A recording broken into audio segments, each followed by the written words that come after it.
Halo, selamat datang. Hari ini kita akan melakukan penelaahan mendalam khusus untuk Anda, berdasarkan materi yang sudah Anda berikan.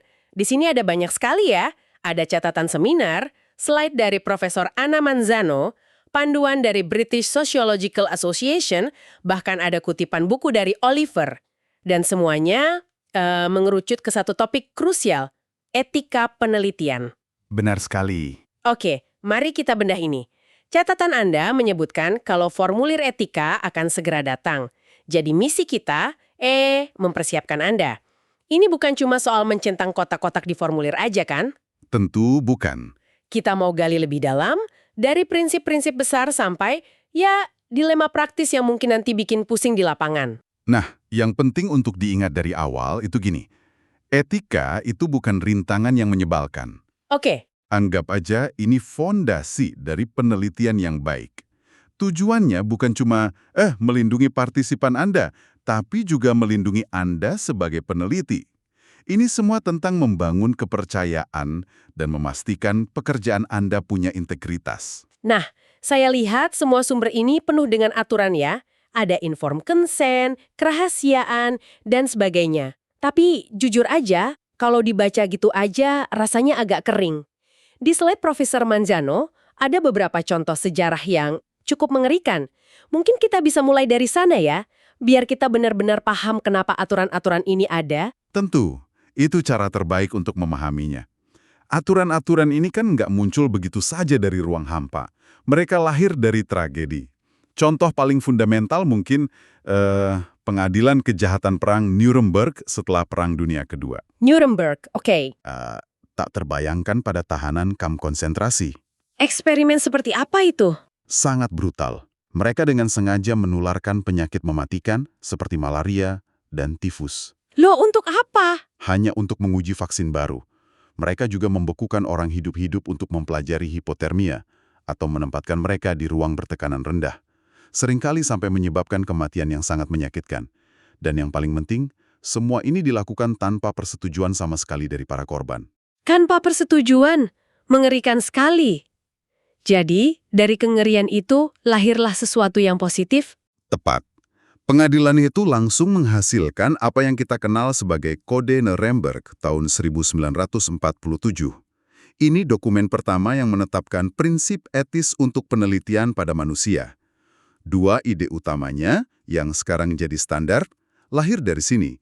Pertama, partisipasi harus benar-benar sukarela. Sukarela. Kedua, harus ada informed consent, persetujuan sadar. Artinya, partisipan harus tahu persis apa yang akan mereka alami, risikonya apa, dan mereka harus bebas setuju tanpa paksaan. Oke, jadi Kode Nuremberg itu titik awalnya, tapi sayangnya saya lihat di materi Anda, itu bukan satu-satunya kasus kelam. Ada juga disebut studi sifilis Tuskegee di Amerika. Itu tentang apa? Tuskegee. Itu contoh yang sangat menyedihkan tentang pengkhianatan dalam riset.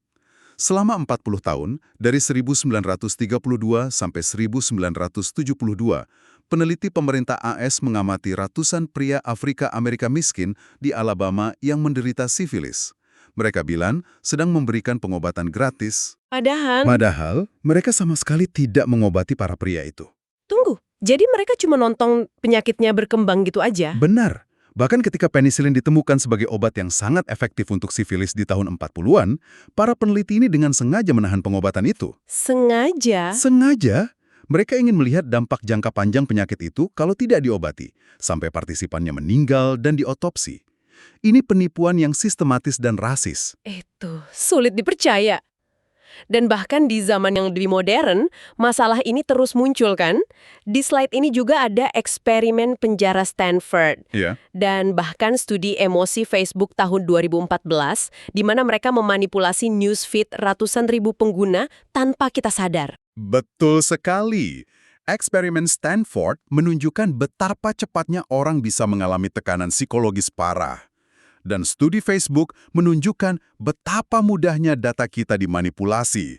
Jadi kalau kita hubungkan semua ini, setiap pilar etika yang Anda baca di panduan itu adalah respons langsung terhadap kegagalan-kegagalan ini. Maksudnya gimana? Gini, informed consent lahir dari Nuremberg. Prinsip menghindari kerugian, baik fisik maupun psikologis, itu diperkuat oleh Tuskegee dan Stanford.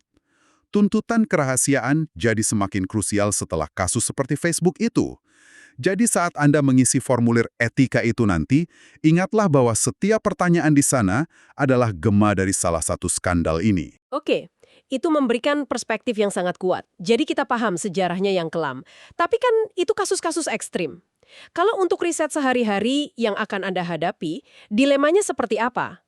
Catatan seminar Anda menyoroti beberapa skenario yang lebih abu-abu. Misalnya, meneliti anak-anak. Apa susahnya di situ? Nah, ini salah satu yang paling rumit. Masalah utamanya adalah anak-anak, secara hukum dan perkembangan, tidak bisa memberikan informed consent yang sesungguhnya. Oke. Mereka mungkin nggak sepenuhnya paham tujuan penelitian, risikonya, atau hak-hak mereka. Biasanya yang kasih izin kan orang tua mereka. Dan itu bisa jadi masalah ya? Tentu, catatan Anda mengajukan pertanyaan bagus. Kalau orang tua sudah setuju, apakah anak itu benar-benar merasa punya pilihan untuk menolak? Mungkin nggak. Mereka bisa merasa tertekan untuk ikut. Selain itu, ada masalah praktis. Kalau orang tua atau guru ada di ruangan saat wawancara, jawaban anak itu bisa jadi nggak jujur. Oh, karena ingin menyenangkan orang dewasa atau takut salah gitu ya? Tepat. Ah, masuk akal. Lalu di catatan Anda ada lagi istilah menarik. Gatekeeper atau penjaga gerbang. Siapa mereka dan kenapa ini bisa jadi masalah etis? Gatekeeper itu orang yang punya kekuasaan untuk memberi Anda akses ke sebuah kelompok. Contoh paling umum ya kepala sekolah yang kasih izin meneliti murid-muridnya.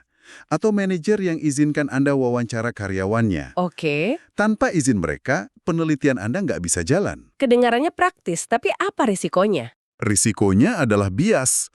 Penjaga gerbang ini bisa jadi, entah sadar atau enggak, mengarahkan Anda. Mungkin mereka hanya akan memilih partisipan yang mereka tahu akan memberikan jawaban baik. Oh, yang sesuai dengan citra positif institusi mereka gitu ya? Nah, itu dia. Atau sebaliknya, kalau topik Anda sensitif misalnya, meneliti stres kerja, mereka bisa saja menolak akses sama sekali untuk melindungi reputasi. Kekuasaan mereka besar sekali. Oke, satu lagi yang klasik yang dibahas di catatan Anda, membayar partisipan. Di satu sisi, rasanya wajar ya kita kasih kompensasi untuk waktu mereka, tapi di sisi lain catatan ini bilang itu bisa jadi dilema. Kenapa gitu? Ini semua kembali ke soal dinamika kekuasaan. Memberi kompensasi itu baik, sebagai bentuk penghargaan. Tapi pertanyaannya, apakah uang itu menciptakan tekanan, terutama bagi kelompok rentan yang mungkin sangat butuh uang? Atau mereka jadi merasa nggak enak untuk menolak pertanyaan sensitif? Atau sulit mundur dari penelitian karena sudah dibayar? Pembayaran bisa mengubah partisipasi sukarela menjadi semacam transaksi yang nggak seimbang. Jadi kalau saya simpulkan dari 3 contoh tadi, anak-anak, gatekeeper, dan pembayaran, benang merahnya sepertinya adalah soal kekuasaan ya. Tepat sekali. Anda sebagai peneliti secara natural memegang lebih banyak kekuasaan. Anda yang merancang studi, Anda yang bertanya, Anda yang menafsirkan hasilnya. Semua panduan etika, seperti dari BSA yang Anda punya itu, pada dasarnya dirancang untuk menyeimbangkan kembali dinamika kekuasaan itu. Oke. Tujuannya memastikan hubungan antara peneliti dan partisipan dibangun atas dasar kepercayaan dan rasa hormat, bukan paksaan atau manipulasi. Catatan seminar dan panduan BSA, bunyinya kira-kira sosiolog sebagai peneliti harus meyakinkan diri mereka sendiri bahwa studi yang mereka lakukan itu berharga. Dan teknik yang diusulkan sudah sesuai. Ya, itu. Kalimat ini kedengarannya sederhana, tapi catatan Anda mengajukan pertanyaan kritis. Berharga menurut siapa? Kata ini kan sangat subjektif. Pertanyaan yang sangat bagus. Dan ini adalah inti dari tanggung jawab seorang peneliti. Kutipan dari buku Oliver yang Anda baca menyebut ini sebagai justifikasi moral dari sebuah penelitian. Justifikasi moral? Betul loh. Sekedar bilang tujuan Anda adalah untuk memajukan pengetahuan itu tidak cukup. Itu tidak secara otomatis memberi Anda hak untuk merepotkan atau mengambil waktu orang lain. Lalu apa standarnya? Menurut Oliver, setidaknya harus ada niat untuk memperbaiki kondisi manusia. Walaupun Anda nggak bisa mengontrol bagaimana hasil riset Anda akan digunakan orang lain nanti, tapi niat awal Anda haruslah untuk memberikan kontribusi positif. Niat awal itu ya. Niat itu sendiri adalah sebuah standar moral. Dan tanggung jawab ini tidak berhenti pada niat saja kan? Materi Anda menguraikan kalau tanggung jawab peneliti itu bercabang ke banyak pihak. Betul, ini seperti jaring tanggung jawab. Pertama, yang utama, kepada partisipan Anda.